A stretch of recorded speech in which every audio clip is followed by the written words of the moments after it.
Today's lesson takes advantage of a new, for us, distribution, the chi-square distribution. There's a number of things you can do with chi-square distributions, for example, testing for independence. But what we're going to use it for is what's called goodness of fit. So this is commonly referred to as the M&M lesson in statistics, but there's some serious ramifications to the things that we're looking at here. We can use chi-square testing in a very, very serious way, such as the motivation here. Following a recent traffic stop, which unfortunately became newsworthy, a social activist claimed that Valleytown Police Department is not issuing speeding tickets proportionately to the population, which happens to be 56% white, 30% black, 8% Hispanic, 4% Asian, 2% other. In other words, that certain racial or ethnic groups are more likely to be issued a ticket than others. Yikes. A very serious consideration. The question though is, how can we use statistics to verify or to refute this claim? This is going to end up being one of your homework problems. But first, a little background on chi-square distribution. Chi-square distribution, it's fair to say that it's normal-ish, especially as we get a larger and larger number of degrees of freedom. So just like in the t-distributions that we had degrees of freedom, we're very concerned about degrees of freedom with chi-squared testing as well. However, we will never see this distribution. If we were to graph it, we would never get to enough degrees of freedom for it to look anything like the normal curve. I just want you to know that as we increase the degrees of freedom, we get a graph that looks closer, relatively speaking, to a normal curve. The mean value is to the right of the peak, and we can have a chi-square distribution for any number of degrees of freedom from 1 all the way up to infinity. So our test today is how well does observed frequency, experimental probabilities, how does a distribution of our observed frequencies match what we're expecting to see happen? There are a couple of necessary conditions that we need to meet here. One is that we have a simple random sample, so not a stratified sample or a cluster sample or the lazy convenience sample. We want to be sampling in the purest way possible, that every item has an equal opportunity of being selected. The data that we use is nominal level. It's categorical. Colors, days of the week, months of the year, race or ethnicity. We can put people into groups based on an interval for their ages, children up to 10, the 11 to 20 crowd, 21 to 30, and so on. We just need to be able to take each item that we sample and put it into exactly one of those bins. And finally, we want the expected value for each category to be at least 5. And this is similar to the rule that we had before when we were doing estimations of a population proportion where we wanted n times p to be greater than or equal to 5, and the same thing with n times q. In this case, we want the expected value for each column to be at least 5. The test statistic is called chi-squared. Chi is a letter of the Greek alphabet.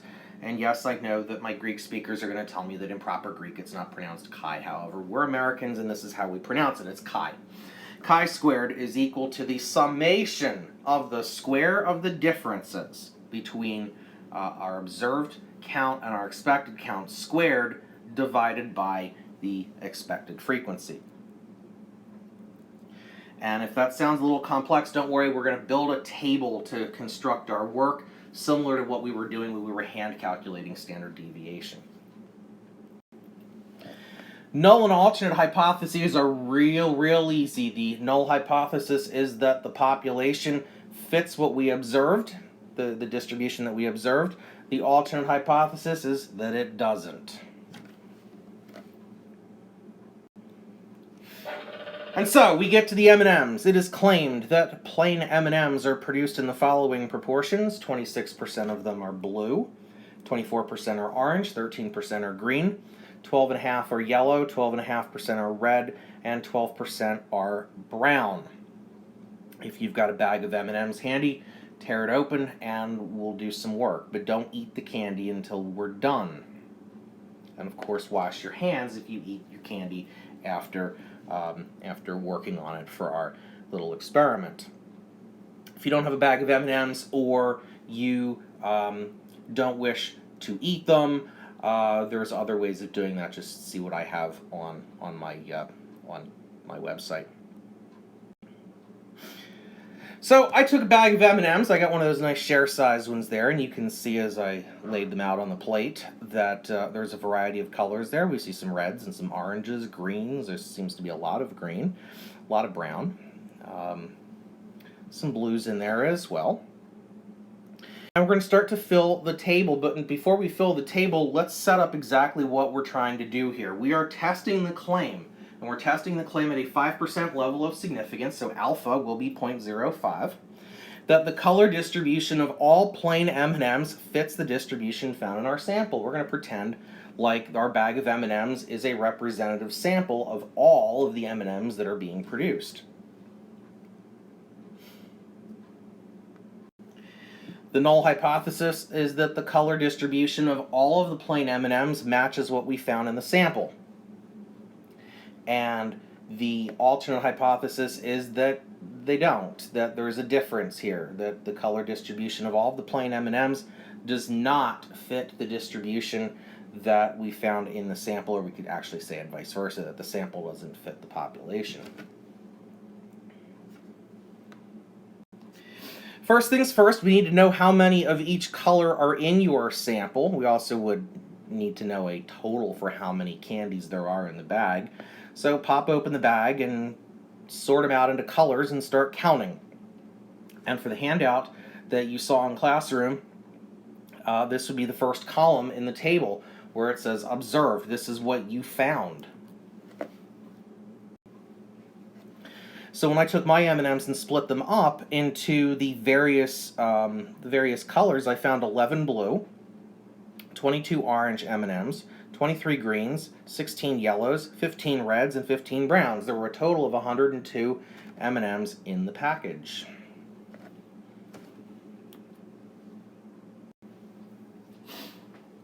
The second column is labeled expected. Fill in the expected column by multiplying the claimed relative frequency, that 26%, 24%, and so on, all the way down to the 12% that were brown. Multiply the claimed relative frequency by the total number of actual candies.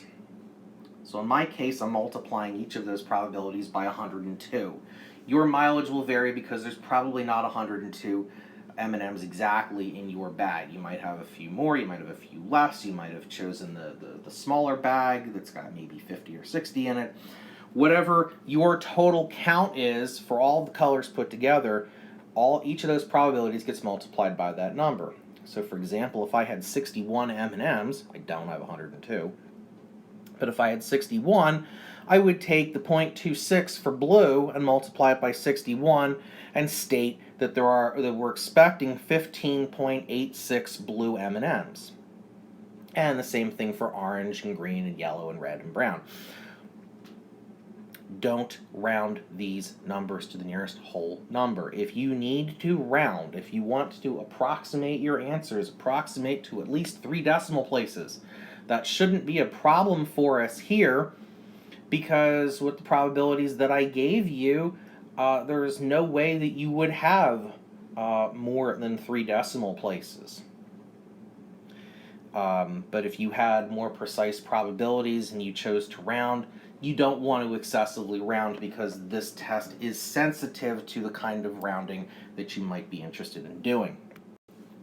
So we have expected values. 26% of 102 is 26.52.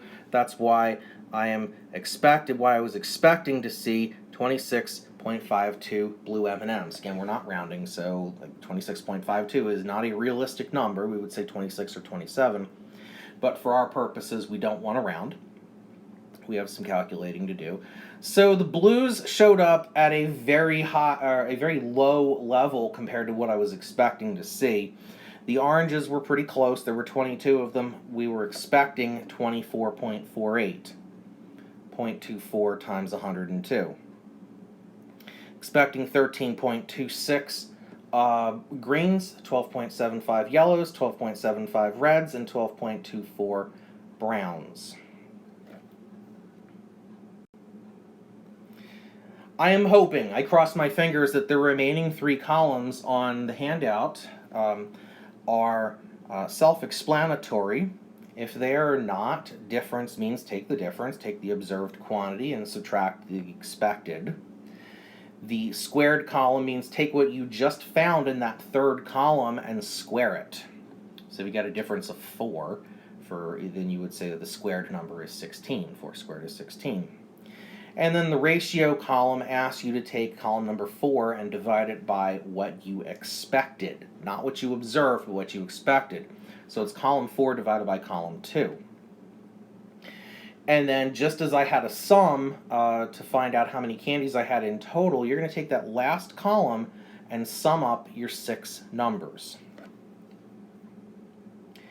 In the case of that last column, by the way, go to 2 decimal places with each of the constituent parts, at least 2 decimal places. Before we look at how my table ended up and where we are, let's think for a second, why do we need this ratio column? What's so special about the ratio column? Well, consider this. Consider that you had a difference of 1 in between your observed and what you expected. Which is the more significant variation? If you were expecting 20 and only got 19, or if you were expecting 2,000 and got 1,999. Which one is more significant? Well, clearly the one that's a more significant difference is you only got 19 instead of 20. 1,999 instead of 2,000. You're very, very, very close, relatively speaking, to what you were expecting. So that difference, 19 instead of 20, is more significant than 1,999 out of 2,000. So here's how my table finishes up. I found all of the differences in the third column. Did not need to add them up, so that's why there's nothing in that last row. In each case, I squared them, so the negative 15.52 became 240 and change. The 9.74 became about 95, and the rest of these really weren't that large. What ends up happening here is an observation that the blues were very much not what was expected. The bigger this number is, the further we have landed, relatively speaking, from what we expected to find. The oranges were pretty close. The browns were not. Or excuse me, the greens, excuse me. The greens were not. 7.15 was the result when we divided by the expected value. The yellows, the reds, and the browns were fine. We add them up and we get a number here that we need some context for. 18.33. And I will tell you that this is a fairly large number for what I was hoping to find. For the first time, well, I'll hold that thought for just a second here.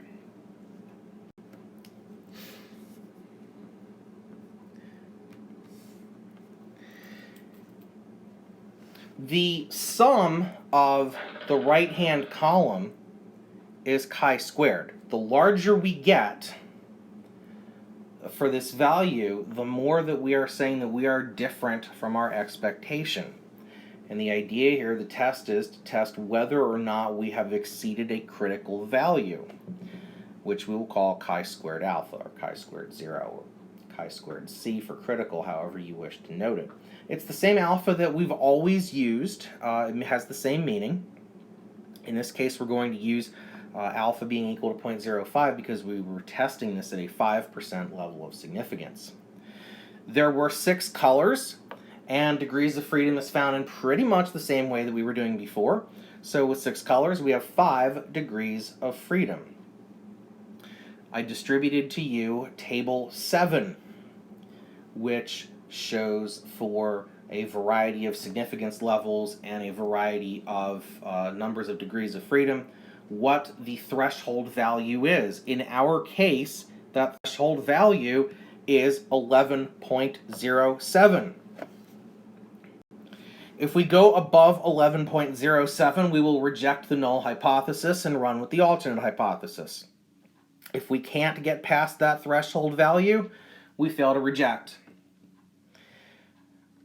Truth be told, you probably did not get to 11.07, and you're probably going to ride with the statement that that we do not have enough evidence to show a difference between that the sample did not reflect the entire population. We can't make that conclusion.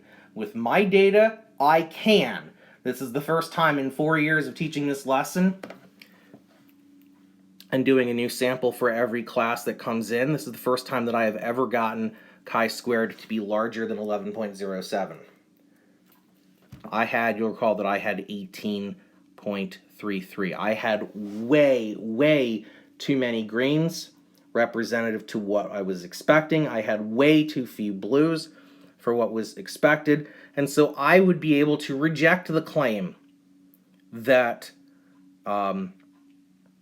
that the color distribution is actually what was being put out by the M&M company. Of course, you want to conclude in the usual style. You would say either there is not enough evidence to conclude that the claim is wrong, or there is enough evidence to conclude that the claim is wrong. I get to make the second of those. You probably are making the first, although your mileage will vary. Another example of this, let's say that last year the labor union bargaining agents listed 5 items and asked each employee to mark the one that was most important to him or her. The items and their corresponding percentages are shown in that table. Bargaining agents need to determine if the distribution of responses now fits last year or if it's different. Last year, 4% said the most important thing to them was vacation time. 65% said salary, 13% said safety, 12% health and retirement benefits, and 6% were most interested in overtime policy or pay. These percentages are going to come back around on us in a moment. Because this year's survey of 500 employees shows the following results. 30 of the 500 people said vacation time was most important. 290 people said salary was most important. 70 people went with safety. Another 70 went with health and retirement. And 40 went with overtime.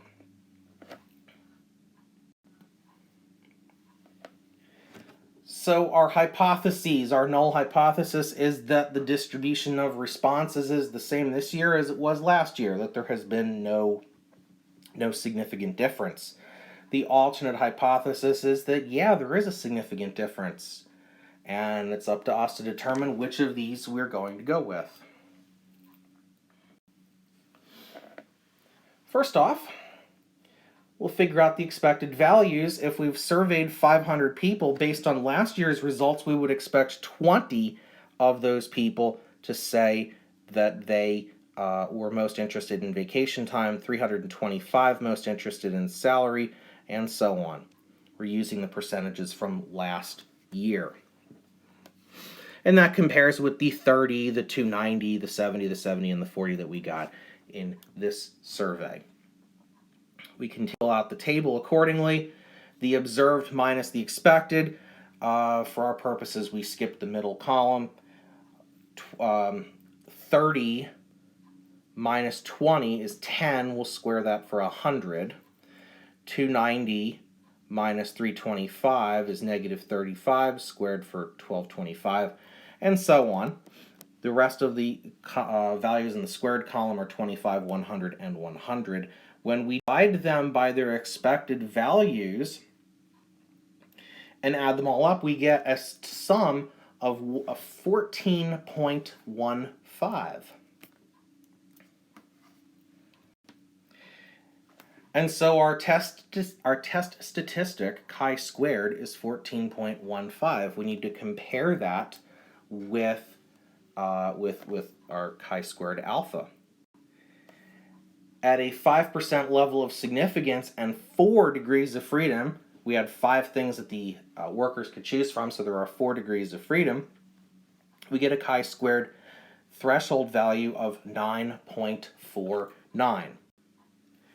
And since our test statistic exceeded that, we will reject the null hypothesis. We will say that there is enough evidence to conclude that the distribution of responses is different from last year. One more example. According to genetics, red-green color blindness is a recessive sex-linked characteristic.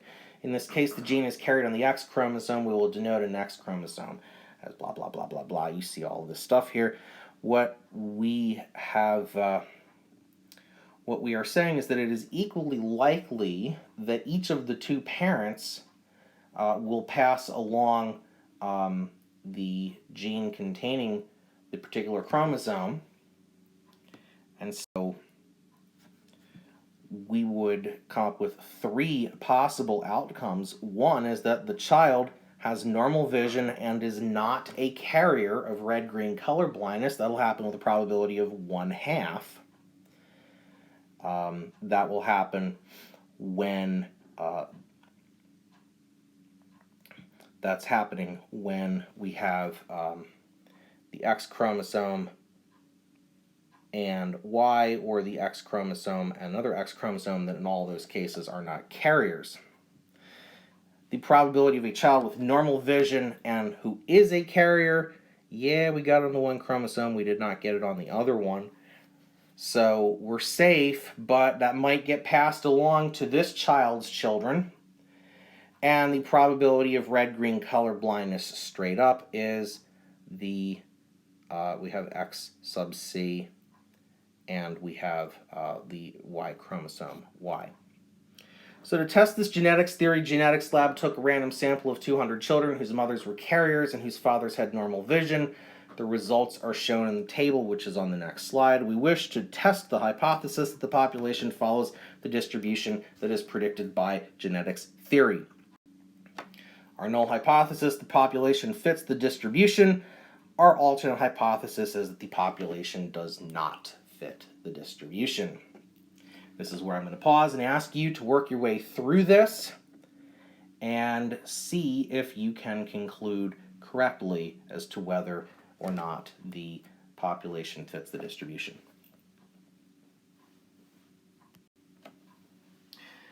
So we fill out the table. The observed values are 35, 105, and 60. We have expected values of 50, 150, and that's coming from probabilities of 1/4, 1/2, and 1/4 from a population of 200. Find the differences and square them, and then divide by the expected value. We have the 3 constituent values for our chi-squared statistic of 4.5, 0.25, and 2.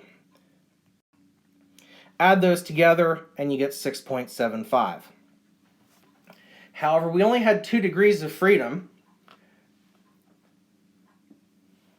and at a 1% level of significance, the number to beat is 9.21. We didn't get there.